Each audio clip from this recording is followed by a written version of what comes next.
representando o Instituto de Física de São Carlos, da Universidade de São Paulo, nós convidamos o professor Dr. Jan Franz Wilhelm Slides. Obrigado pelo convite e uma boa tarde a todas.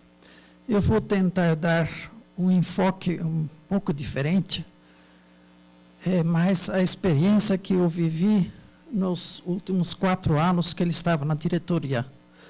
Então, eu pude acompanhar realmente a vitalidade do professor Panipucci. Não era uma pessoa muito fácil na execução das tarefas. E ele estava em posições bem convictos, então tinha que realmente resolver os problemas. Então, nesse sentido, eu vou dirigir um pouco assim minha apresentação, mas no início eu queria também mostrar o que já foi dito aqui, mas a parte enormemente equilibrado entre o professor realmente acadêmico do professor Panipucci e o dirigente. Então, uma parte que me alegra nessa homenagem é o porquê da homenagem aqui. E eu acho que ele realmente foi uma pessoa muito importante para a nossa instituição. E eu vou tentar elucidar isso durante esses quatro últimos anos. Então, pode passar tudo. Então, aqui se pode ver mais ou menos o que é a vida do professor Panipucci depois de ter se formado. O que é interessante mostrar ainda que, na verdade, ele foi também professor da Escola de Engenharia de São Carlos antes de criar o Instituto. Então, isso, em 1970, ele foi aqui, chegou aqui. Antes ele teve a vida bastante turbulenta, que já foi mencionado aqui, né? Ele foi professor em Buenos Aires e também parece que passou um pedaço em Bariloche também, como pesquisador. E uma vez chegado aqui, na verdade, ele começou a construir toda a sua carreira científica aqui no Instituto. O que chama um pouco a atenção nessa parte direto é o grande envolvimento que ele teve na direção do nosso Instituto. Então, eu marquei aqui quando foi chefe de departamento e também quando foi vice-chefe, diretor e vice-diretor. Então, quase a partir de 1980, ele sempre estava envolvido nessa parte da direção e de dirigir o departamento. Isso foi, de certo modo, bastante importante, principalmente para meu grupo, como eu vou mostrar a seguir. Uma coisa que eu queria também, eu fiz só por curiosidade, para mostrar como a pessoa, na verdade, era valiosa também, como cientista. Então, se você entra na Web of Science, você acha citados 59 publicações e 425 citações. E tem artigos, 2 artigos com mais de 60 citações. Quer dizer, eu acho para um professor realmente bastante louvável. Então, eu queria passar para a próxima. Como dirigente, principalmente para mim, que foi bastante importante, ele gostava muito de instrumentação. Instrumentação eletrônica era realmente quase que um hobby para ele.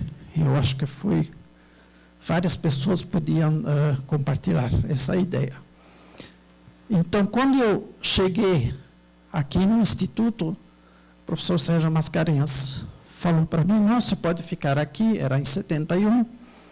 Aí, uma vez acertado os ponteiros de ficar, na verdade, a ideia era de ficar 2 anos, porque eu vinha para o Brasil só para evitar o serviço militar, que eu não gostava de prestar o serviço militar, era obrigatório na Bélgica, então se podia ir num país chamado subdesenvolvido. Agora, a história é um tanto interessante, porque eu não me preparei para essa ida no Brasil. Na verdade, saiu assim de repente, sem emprego, sem nada. Aí eu cheguei aqui, e como eu tinha passado 10 anos da minha infância na África, eu pensava que era mais ou menos como a África.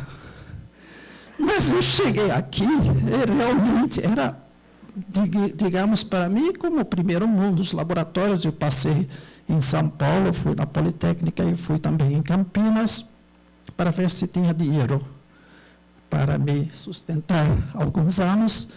E depois a CIO veio até São Carlos, aí o professor Sérgio Mascarenhas conseguiu arrumar um dinheiro para me ficar um tempinho. Aí, logo depois, quando eu entrei aqui, acho que foi uma ou duas semanas depois, o professor Panipucci me chamou assim para testar, para ver o que eu valia, eu sentia isso. Então, ele me chamou, ele deu um esquema de uma fonte de alta tensão, ele falou que queria implementar aí uma realimentação. Aí, eu comecei com lápis colorido, eu fiz os traços principais do funcionamento, ele ficou realmente encantado, e realmente essa fonte depois no laboratório de magneto óptico chegou a ser utilizado. Então foi o primeiro passo, mas com isso ele já teve uma ideia que para ele podia ser bastante útil. Então eu vou destacar isso daqui a pouco. Também que eu queria contar, então, é sobre a parte de infraestrutura. Como ele foi um professor bastante ligado à parte experimental, a parte de infraestrutura para ele foi uma coisa importantíssima. E isso, felizmente, não foi só ele, mas acho que a maioria dos dirigentes que passaram por esse instituto achava que realmente a gente tinha que poder desenvolver e manter os equipamentos localmente. Então, aqui se cria todo quanto tipo de oficina. Oficina de vidro, oficina mecânica, de vidro virou ótica depois, oficina eletrônica, oficina de instrumentação. Então, o que se precisava, ele realmente foi atrás, junto com as outras pessoas, para implementar. E aqui, durante os últimos anos, então, a parte importante era obras. Mas não é que saía dele o gosto de fazer as coisas. Foi a pressão naquele momento da conjuntura dos problemas aqui no Instituto. Então, próximo título. Então, aqui, na verdade, em relação à parte de instrumentação de recursos humanos, na verdade, ele foi, por grande parte, responsável pela criação do grupo de instrumentação eletrônica em 1981. Então, pode mostrar a foto. Então, quando eu era mais jovem, eu era assim. Agora, o interessante aqui dessa foto é que esse é o gerador de pulsos que foi utilizado para fazer as imagens de ressonância magnética nuclear. Então, era um projeto aqui de doutorado da Maria Estela, que fez esse projeto e a gente estava depurando. Então, ele me deu, naquela época, brigou para eu ter a sala de seminários no antigo prédio da física, que era alguma coisa muito importante. Então, assim, eu consegui começar a fazer projetos e realmente botar gente para trabalhar junto comigo e formar recursos humanos, que ele sempre queria. Então, uma coisa que ele achou importante também é que a gente tem que formar no Brasil, ele estava convicto que tudo que sabemos ensinar bem, temos que ensinar. E se é eletrônica, vai ser eletrônica. Se é computação, é computação. Já que ninguém faz, então nós vamos fazer primeiro. Então, era uma meta muito grande. Então, próxima. Então, aqui você vê o desenvolvimento. Na verdade, aqui tem colegas, Álvaro, o Edson e o Gonzalo, que eram todos estudantes na época, e que fizeram o primeiro terminal de vídeo para poder mostrar a imagem. Porque não existia. Então, nós tivemos que criar um terminal com vários planos de memória para fazer. Então, isso foi feito em 82 para poder mostrar uma imagem. Senão, tinha um outro que a gente foi visitar, só que era um sistema da HP que estava no INCOR. Era o único jeito de você mostrar uma imagem assim direto. Então, aqui você vê, nesse cantinho integrado, aqui o gerador de pulso que foi desenvolvido, começado em 82. Então, próxima. Agora eu vou falar um pouco sobre o grande problema que tinha nessa última gestão. a professora Ivone começou a construir o prédio. Arrumou dinheiro para construir o novo prédio da física aqui na frente, só que, infelizmente, 2 vezes de seguida, já conosco, a firma faliu. Então, tinha uma pressão enorme, porque tinha 2 projetos CEPID da FAPESP, que foram aprovados aqui, no qual a diretoria tinha comprometido espaço. Então, foi um problema seríssimo para concretizar tudo isso. Aí, ainda mais, tinha aumento de alunos, e ele sempre ligado, achava muito importante a parte de ensino, então ele sempre quer dedicar o que puder do orçamento para melhorar as condições de ensino. Então, nesse sentido, ele teve uma grande ajuda, montou uma equipe muito boa, escolheu como vice-diretor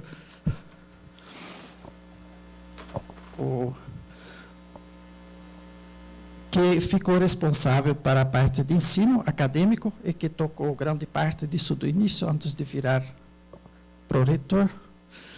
E, então, isso foram os principais desafios nessa área de infraestrutura.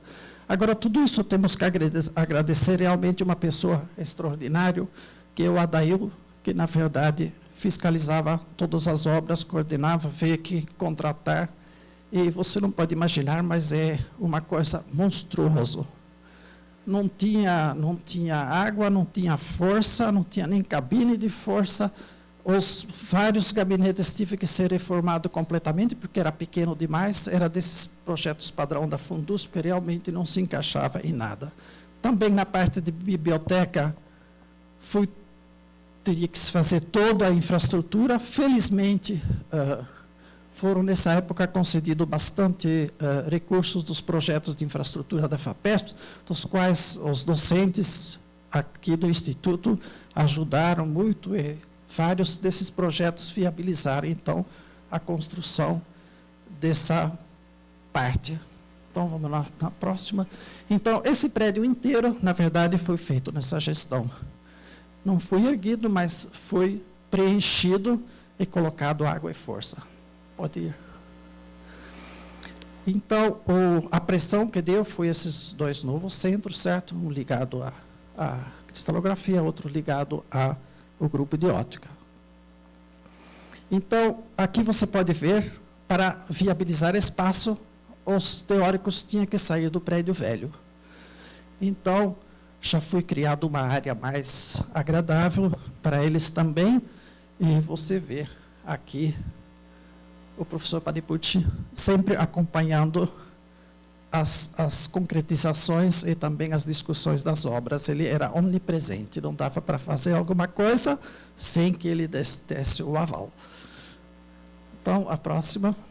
Então, uma grande parte realmente que foi conquistada foi a implantação da biblioteca, que foi com um grande projeto da FAPESP, e ocupa, na verdade, o andar de baixo, e tem mais 2 pedaços de 2 andares em cima.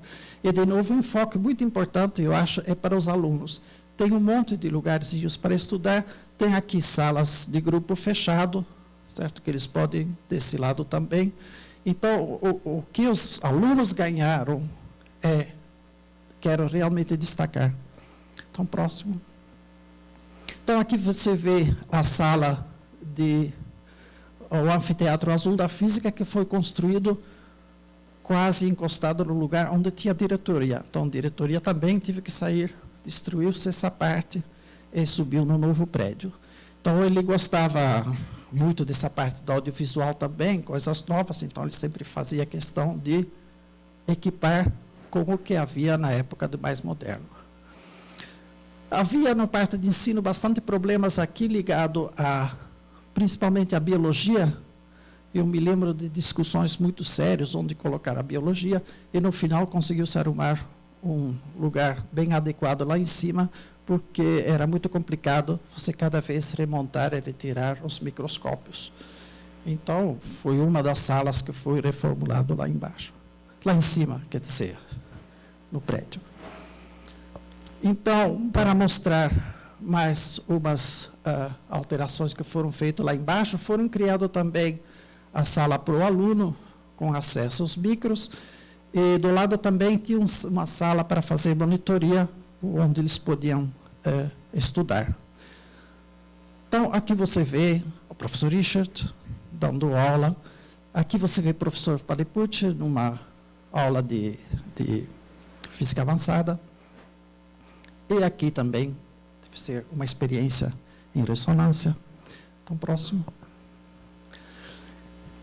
No final, a grande parte que ele se dedicou realmente foi, então, interligar essas partes dos anfiteatros com o prédio de ensino que a gente tinha. Então, esse foi um processo não muito simples, porque a gente teve a ideia, que talvez não seja ruim, de envolver a arquitetura nesse projeto. Só que um arquiteto pensa de um jeito e o professor Panipucci pensa mais na parte prática. Então, consolidar esses problemas foi possível, mas através de várias reuniões. Então, no fim, foi feito aqui um hall, uma vivência, onde os estudantes podem se reunir e esperar. Antes, quando só existia o prédio pequeno, quando chovia, a gente não conseguia mais subir no primeiro andar, porque todos os alunos estavam dentro do prédio, num corredor pequeno, sentado nas escadas. Então, não sei quem lembra dessa história, era bastante complicado. Então, no dia de chuva, realmente, era complicado. Agora a gente tem, pelo menos, um lugar decente para entrar. Aqui tem o relógio solar, que o professor Luiz Nunes aí desenhou em homenagem aos 500 anos do Brasil. Então, próximo, por favor. Então, como sua paixão era as oficinas, você pode ver aqui impressionantes instalações da oficina que temos hoje em dia. E tem aqui uma máquina por controle numérico, agora já tem vários instalados aqui, que precisava tudo um ambiente controlado e que foi adquirido nessa época também. A máquina chamava Discovery. Então, aqui tem um pouco essa parte de criogenia, que também ele colocou uma pessoa bastante competente para achar os vazamentos, porque vazava o Cláudio Magon. E o Cláudio Magon realmente trabalhou um bom tempo lá dentro para achar as perdas de hélio que havia no circuito, colocando medidores e os demais. Então, a oficina eletrônica também foi sempre uma parte. Foi complicado também, tudo foi complicado assim, porque todo mundo teve que mudar essa parte de lugar. Então, achar no final um lugar para a parte da oficina eletrônica foi muito, muito complicado. Então, aqui você vê no fim, ele criou também essa parte para a produção de material gráfico e audiovisual, e colocou, como esse estava colocado fisicamente entre os dois anfiteatros, ele botou a sonorização também.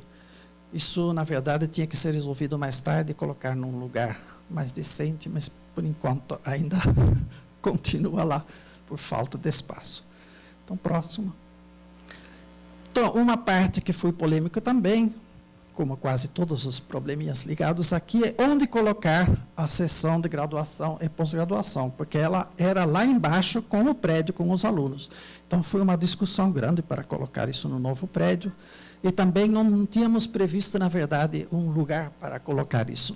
Então, tive que se criar um espaço que foi depois criado, colocando entre os dois blocos uma estrutura de ferro e com andares, que, na verdade, hoje constitui no hall de entrada e no primeiro andar onde está a Beth, e o outro andar ainda não ocupado. Então, foi bastante trabalhoso.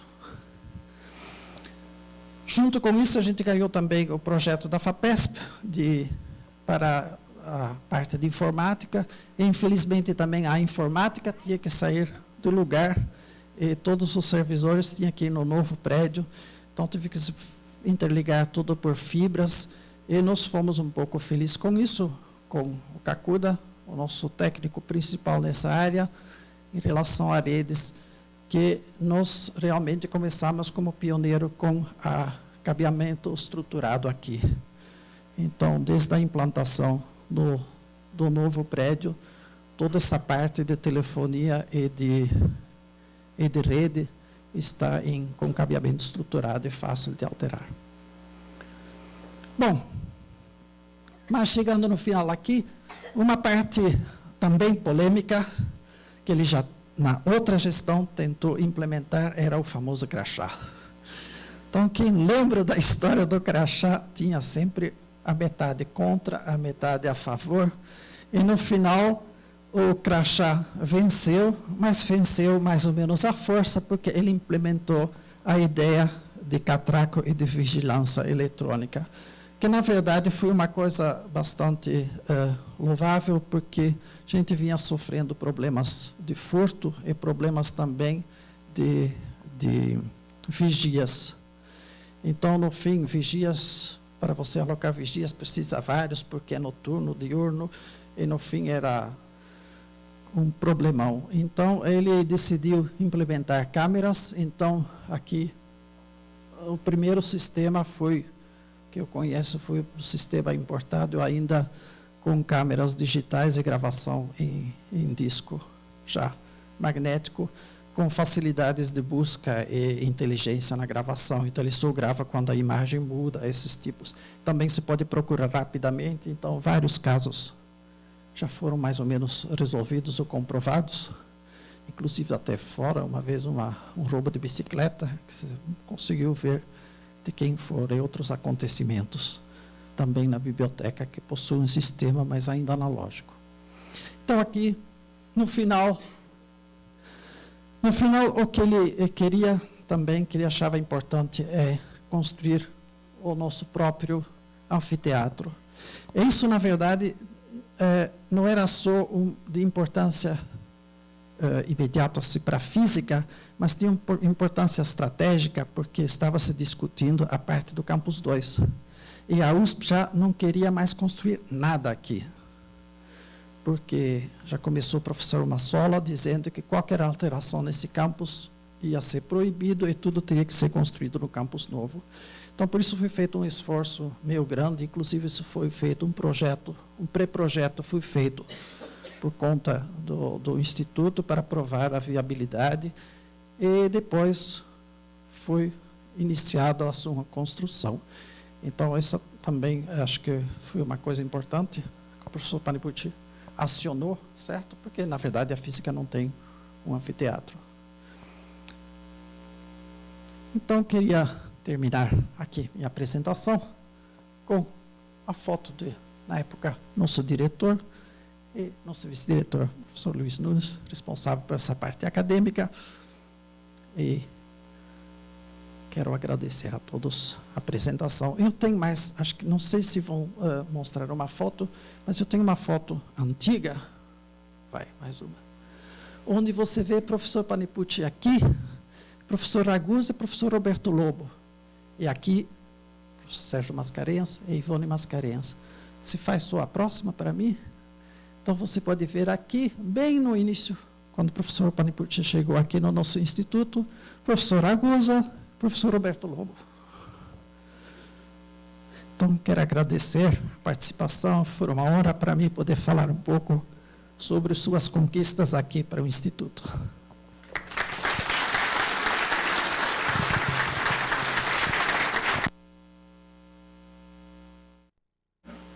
Para falar em nome dos estudantes de graduação, de pós-graduação do professor Panipucci, em nome do grupo de ressonância, espectroscopia e magnetismo, convidamos o professor Dr. Cláudio Magon. Bom, distintas autoridades, público, colegas, primeiro queria agradecer por terem me escolhido em nome do grupo e ex-alunos, até um ano e meio atrás deles, né? Que continua. Sempre fomos alunos, mesmo depois de doutorado, sempre continuamos alunos dele. E agradecer por terem me escolhido essa oportunidade maravilhosa de poder falar um pouquinho. Então, eu já sei que está tarde, está todo mundo cansado, com a orelha doendo já. Eu vou tentar... O que eu preparei é pouco, não se preocupem. Pode colocar primeiro. Passando rapidamente, eu queria, o que já foi dito aqui por diversas pessoas, sempre a mesma história, que a importância do professor Paneputty, principalmente junto aos pioneiros que trabalharam para construir esse instituto do jeito que a gente ouve hoje, né? Então aqui nessa foto a gente vê os primeiros colegas de ressonância magnética do Paneputty, o René Aires, a Cristina Terrilli, com o cabelinho caído no olho, e esse bonitão Máximo, né? Quando ele era magrinho, né? E a importância deles, que, junto com... Pode passar nessas primeiras fotos, tá certo? Todas essas pessoas, foto parecida com a anterior que o Ian mostrou. Aqui o Paneputty com os dois Sérgios importantíssimos da ciência no Brasil, né? Sérgio Mascarenhas e Sérgio Rezende. E eu vou falar um pouco do ponto de vista nosso de estudante, tá certo? Que da importância que o Paneputty teve, não só na vida acadêmica e científica nossa, mas como na nossa própria vida, como amigo e orientador, né? Aposto que muitos já assistiram alguma palestra do professor Paneputty e já perceberam que ele sempre domina o que fala e ele passa para a gente um entusiasmo muito grande. Pode mostrar mais uma foto? Que nem, por exemplo, ele dando aula, né? Você percebe, a lousa não tem nada escrito na lousa, né? Pode ser que tenha sido bem o comecinho da aula, mas essa é uma característica dele. Ele falava mais com o rosto, com as expressões, com a mão, certo? E quando escrevia na lousa, era uma lástima, né? Porque a lousa dele era uma bagunça. Mas acho que não é por causa disso que ele não escrevia. Ele sempre dizia, uma coisa que eu aprendi muito com ele, conversando com o professor Lidério outro dia, a mesma coisa, quer dizer, ele sempre dizia assim, quando você vai aprender uma coisa nova, que provavelmente é o caso desses alunos, tá certo? É importante você saber distinguir o que é fundamental, o que é básico. É isso que você tem que aprender primeiro, tá certo? Porque o resto é detalhe. E detalhe ele vai se tornar importante conforme a necessidade. E aí você vai aprender os detalhes. Mas o que fica para quem ensina e para quem aprende é o conhecimento básico. Então, a função do professor é estimular o aluno para que ele tenha conhecimento do que é básico, o que é importante, o que ele tem que lembrar e o que é acessório, que isso vem com o tempo, né? E o Paneputty, que foi contratado em 1970, a partir logo depois já montou o laboratório junto com seus colegas e aí que deu início ao grupo de ressonância magnética. Atualmente o grupo tem várias pessoas, tá certo? Eu coloquei em ordem alfabética, né? O Alberto Thanos, a Andréia, que é a mais recente contratada, o Eduardo, que foi contratado também há pouco tempo, o José Fabiano Schneider também, e o Donoso, a Maria Cristina Terrilli, o René e o Tito, né? Pode mais um. Era um prazer enorme ver o Paneputty trabalhando no laboratório e ter tido essa oportunidade de trabalhar com o Pelé. Você entende? Como um jogador de futebol que jogou com o Pelé, vamos dizer, né? Mesmo que ele não seja um bom jogador, ele aprendeu um monte, né? Tá certo? O Paneputty trabalhar no laboratório para ele não tinha tempo ruim. É a coisa que ele mais gostava de fazer. E a coisa... Não vou dizer o que ele mais sabia fazer, porque ele sabia fazer de tudo, mas com certeza ele sabia fazer bem isso, tá certo? E o trabalho era era gostoso, porque você o tempo todo aprendendo e vai passando um pouco mais. Aqui ele não saía nem do laboratório nem para despachar com a Cristina, né? Aqui o Goiano deve estar rindo, eu imagino que deve estar rindo, porque o Paneputty deve estar falando para ela: mas Cristina, eu já falei, já ensinei você a assinar o meu nome, por que você não vai lá e se vira e deixa eu trabalhar, né? Entende? O negócio dele é ficar no laboratório, coisa que ele não pôde fazer muito nessas duas gestões da diretoria dele, tá certo? Claro, ele tinha um time grande trabalhando junto com ele, então ele podia ficar na diretoria, mesmo assim que as coisas continuavam. Mas conversando com ele, você sentia aquela mágoa, tá certo? Não mágoa, mas aquele pesar de que eu queria estar lá, mas eu tenho que ficar aqui, eu tenho que fazer essas coisas, né? Burocracia, resolver problemas dos outros, né? Que o diretor, eu sempre digo, eu sempre apoio os diretores, mesmo que eu não goste dele, porque no fundo ele está lá ajudando a gente, resolvendo um problema que muitas vezes não foi ele que criou, tá certo? Resolvendo o problema dos outros. Olha mais uma. Aqui é uma foto histórica que reuniu os 4 argentinos da ressonância magnética no Brasil, né? Se houvesse tido um ataque terrorista nesse dia, tinha, né? tinha acabado com os argentinos, né? Da ressonância magnética. Então tá os 2 de Campinas, o Retori e o Gaston. Faltou o Caride, claro, né? Faltou o Caride, o Mário e o Paneput. Né? Pode mais uma. Eu coloquei aqui, meio apressado ontem, talvez eu tenha esquecido nomes, tá certo? Talvez não, com certeza esqueci nomes. Esses são os nomes que eu fui pegando nos currículos que eu tinha dele, que não eram atualizados. E ele formou muita gente, tá certo? Além dos nomes que estão aí, quer dizer, vários dos membros do grupo hoje foram alunos dele, tá certo? E vários que ele orientou estão muito bem empregados, estão bem, cresceram muito na profissão, estão em diversos países até, né? E a gente agradece muito porque ele influenciou todo mundo. Pode ir passando mais, né? Aqui, por exemplo, você vê o André, volta o André, ele passando um pito no André, né? Deve ser, ele está assim, eu falo, já falei para você que esse circuito não está funcionando direito, né? Olha aí. Aliás, tinha uma forma que montava o circuito, você mostrava para o Matheus, mostrava para o André, tudo funcionava. Funcionava tudo perfeitamente. Quando ia mostrar para o Paneput, nada funcionava. Não sei o que tinha, né, Matheus? Não é assim? Você mostrava para todo mundo, funcionava maravilhoso, não tinha ruído, não tinha nada. Na hora que eu mostrar para ele, parece a história do Bill Gates, né? Né? Então ele passando um pito porque não funcionou. Esse é o Nicolau, que agora está na Suíça, não está aqui. Ele também olhando as contas do Nicolau, e de certo eu não lembro, mas não vi. Mas imagino que ele esteja dizendo assim, Nicolau, muito bonito, né? Essas contas, né? Quanto cálculo bonito, né? Mas me diga uma coisa, meu filho, qual o significado físico disso tudo? Né? Entende? Quer dizer, como eu disse, ele queria que você explicasse as coisas com palavras, né? Que a ciência tinha que ser, pelo menos, se você não consegue falar com palavras, é porque você não entendeu.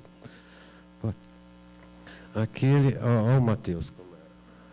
Esse é o Matheus, o segundo Paneput, o Matheus, o Tito, né, de perfil, e o Goiano. E o Paneput ensinando eles usar um digitalizador que acabava de ter comprado. Né? Vamos mais para frente. E como já foi dito, não vou exagerar, tá certo? A forma do Paneput ensinar e de trabalhar, ele só achava graça em fazer coisas que eram desafiantes. Claro que um desafio medido, né, comedido, quer dizer, ele não começava a fazer coisas que já de cara ele já saberia que não poderia fazer. Mas é sempre aceitando desafios, e a forma de ensinar dele era assim. Ele dificilmente respondia uma pergunta assim na lata. Na maior parte das vezes ele te respondia com uma outra pergunta. Porque ele percebia que você não sabia aquilo, porque você não sabia isso. Então, antes de saber aquilo, eu tenho que aprender isso. E isso é mais fácil do que aquilo. Então, você montando uma escadinha de aprendizado e com isso, e sempre no básico, tá certo? Sempre a questão básica. Ele não perguntava por que se você esqueceu de dividir por 2π, ou se é 2π ou se é 1π, tá certo? Sempre o raciocínio que era levado em consideração, e com isso ele só procurava desafios. Pode passar. Aqui tem exemplos a centenas, eu peguei 2 que eu tinha fotografia, tá certo? Por exemplo, em 1975, tese da Cristina Terrilli, depois do Goiano também trabalhou com... Esse é um supercondutor que eles fizeram, tá certo? O René Ares e o Paneput, que naquela época não podia importar muita coisa. Era difícil comprar, era difícil ter dinheiro, e não havia. Então, eles construíram o próprio magneto supercondutor. Nessa foto, não tem dimensão, mas é uma coisa mais ou menos desse tamanho, e que chegava a 1 Tesla. E você podia ligar e desligar o campo rapidíssimo, tá certo? Não é coisa que não é trivial supercondutores. E, além desse exemplo de solenoide, tem centenas de outras coisas. Como já o Ian mencionou também, ele tinha essa... Uma vez perguntei para ele por que você quer construir tudo? Dá um trabalho danado, a gente não publica, né? Ou publica pouco por causa que fica construindo. Por que a gente não compra pronto essas coisas, né? Agora, mais recentemente, ele falou, você vai ter que esperar eu morrer e nascer de novo para fazer isso, né? Recentemente, ele comprou primeiro o espectrômetro comercial, que é o Varia, né? Tanto o Tito, eu, todo mundo insistia, tá certo? Ele permitiu usar o nome dele para comprar um equipamento comercial que é usado 24 horas por dia, tá certo? Mas foi recente, né, poucos anos atrás. Outro exemplo é essa investida dele nessa área de tomografia, tá certo? E essa é uma foto da primeira imagem, tá certo? Que foi obtida de um quiabo, né? O quiabo é aquela parte clara. Tudo que está em volta verde são artefatos, não faz parte do quiabo. Então você vê que dá para imaginar que aquilo é um quiabo, porque eu estou falando que é um quiabo, tá certo? Né? Daí para a próxima a coisa mudou muito, tá certo? Agora aí dá para perceber que é um cérebro humano, e se eu perguntar para o médico, ele disse que é cada coisinha, cada pedacinho daquele, né? Pode ir um pouco mais. E importante é que quase toda aquela lista que eu mostrei para vocês, de ex-alunos e colegas e tudo mais, tá certo? Ele só foi amizade com todo mundo, né? É difícil, eu não posso dizer nem 100%, nem 10%, mas com certeza o Panipucci deixou muito mais amigo do que inimigo, né? A maior parte das pessoas que trabalharam com ele se tornaram amigo dele porque não tinha como. Ele era bravo, briguento, simplesmente quando ele ficava vermelho, se saia de perto, né? E aí você não brigava com ele, né? Ele dizia que só teimava com quem teimava com ele, né? Certo? Eu não sou teimoso, eu só teimo com quem teima comigo, né? Mas ficou amigo de todo mundo. Por exemplo, a próxima, né? E nessa daí, quando eu casei, ele foi meu padrinho de casamento, claro, né? Então está meu pai e minha mãe do lado direito, e logo depois o Panipucci e a Lúcia, né? Para convidar uma pessoa para ser padrinho de casamento, não é porque ele é rico e vai dar presente, não é isso? É porque, aliás, deram um ótimo presente, claro, mas, né? Mas a motivação foi a amizade mesmo, que eu sempre dizia para o Panipucci que ele era meu segundo pai. Só para ter várias fotos, mas escolhi essa daí que foi do tempo gostoso, né? Passamos na cidade do México, logo depois que eu estava nos Estados Unidos, visitar o Feliciano e a Cassinha, e fizemos um piquenique num lugar que tinha um vulcão, tá certo? Um vulcão extinto, né? Então você vê o Sérgio fazendo o que ele melhor sabe fazer, tá certo? Tocando um violão. Né, o Sérgio Mascarenhas, o Panipucci escutando, e ali embaixo o Panipucci com o José Nelson carregando o toco de árvore que eles estão sentados ali na foto. Pode passar a próxima. Essa é recente, também reunidos na casa do Pedro, tá certo? Quando o professor Gonzalez veio, tá certo? Agora em 2000, jantando na casa do Pedro, e é claro, tomando vinho e eu tomando cerveja, né? Eles tomando vinho. E eu queria, para terminar, dizer que além de conhecer o Panipucci, foi importantíssimo para mim e para muitos colegas que conviveram na época com a família deles também, porque a gente se tornou amigo de todos os irmãos, né, de todos os filhos, quer dizer, amigo da Lúcia, né, e acompanhou a trajetória dessa família maravilhosa. E o Panipucci sempre a gente tem como exemplo de pai, carinhoso, exemplo de marido, né? E companheiro e um chefe de família muito grande. Então, a próxima. Então, eu queria agradecer a Lúcia pela amizade. Obrigado.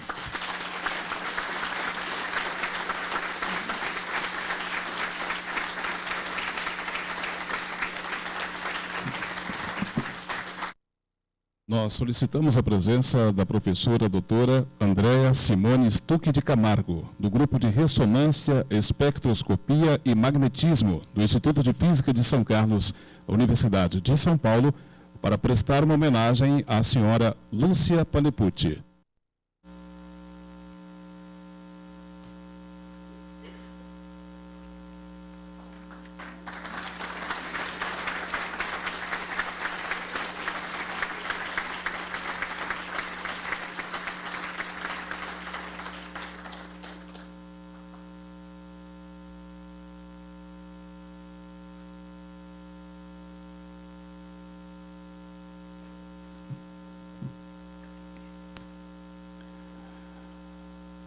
Convidamos a fazer uso da palavra o senhor Rodrigo Panepucci, filho do homenageado, que falará em nome da família.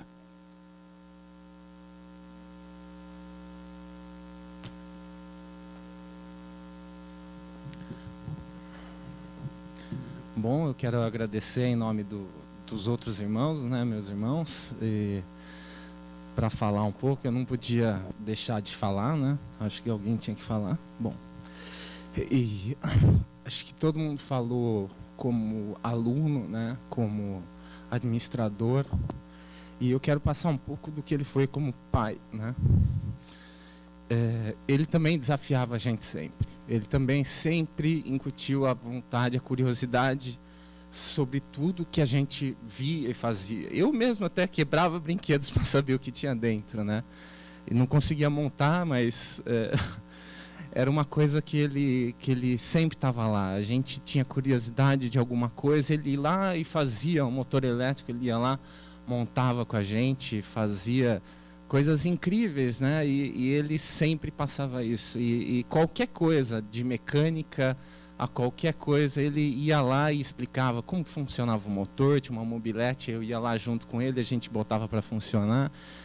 E isso é uma coisa que ele passou para a gente, e hoje todos os filhos deles, né, eu falo, estão aqui, são pessoas extremamente competentes em tudo que fazem, né? Seja como empresário, seja como professor, pesquisador, todos nós conseguimos seguir o caminho, não só dele, mas da nossa mãe que está aqui, né? Então, eu quero falar que ele, como pai, conseguiu superar tudo que vocês possam imaginar que ele foi como administrador e professor. Então, eu quero agradecer a homenagem a ele e dizer que em casa ele era tão espetacular quanto ele era aqui com vocês.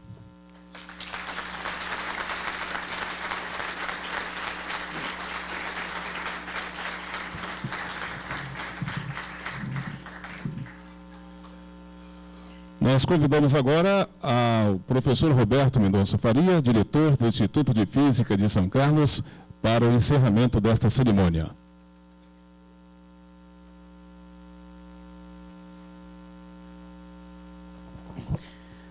Bom, eu vou dispensar uma certa formalidade, pedindo licença, não é o nosso mestre de cerimônia, não é para não compor a mesa, mesmo porque nós continuamos, não é, com homenagem professor Panepucci, que vai ser feita logo na sequência, e finalizar a solenidade aqui nesse teatro agradecendo enormemente a presença de vocês. Eu acho que foi um dia de extrema importância para o nosso instituto. Presentes aqui estão vários colegas, né, alunos, funcionários que tiveram uma convivência muito intensa com o professor Panepucci, como vocês perceberam, né? O contato com ele nunca era um contato de fraca interação, muito pelo contrário, né? Sempre foi de forte interação. Eu, particularmente, tive a felicidade de ter sido aluno dele, e não trabalhando na área dele, no grupo dele, mas a felicidade de ter trabalhado junto a ele em várias ações, em várias decisões, e aprendi muito com ele, tá certo, na sua forma, como ele sempre me dizia, né? Farinha, eu sou anárquico.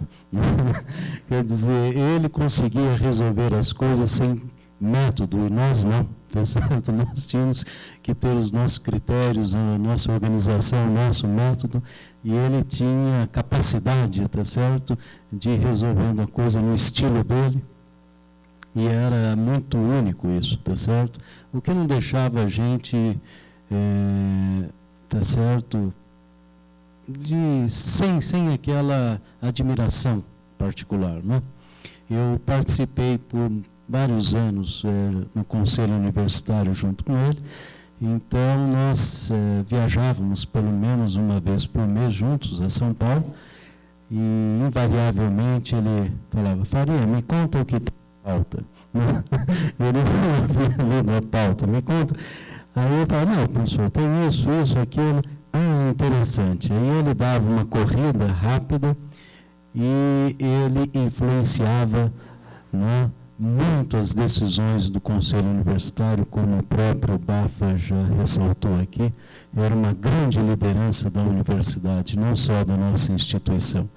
Ele tinha aquela capacidade de sintetizar os problemas mais complexos, tomar a palavra e praticamente endereçar todo mundo a uma votação final, né, de um problema. E ele tinha essa capacidade de varrer o espectro, que eu chamaria, não só de pensamentos, mas até ideológico, e olhar os aspectos positivos de tudo e levar uma boa proposta. Por isso, tá certo, ele foi e vai ser sempre lembrado na Universidade de São Paulo como uma grande liderança. Eu só quero parabenizar ao Sérgio Mascarenhas, né, pela feliz ideia, né, de tê-lo convidado aqui para o nosso instituto, porque, sem sombra de dúvida, a contribuição dele tornou o nosso instituto ainda melhor do que é. Tá bom? Muito obrigado a todos. Passo a palavra ao Mel.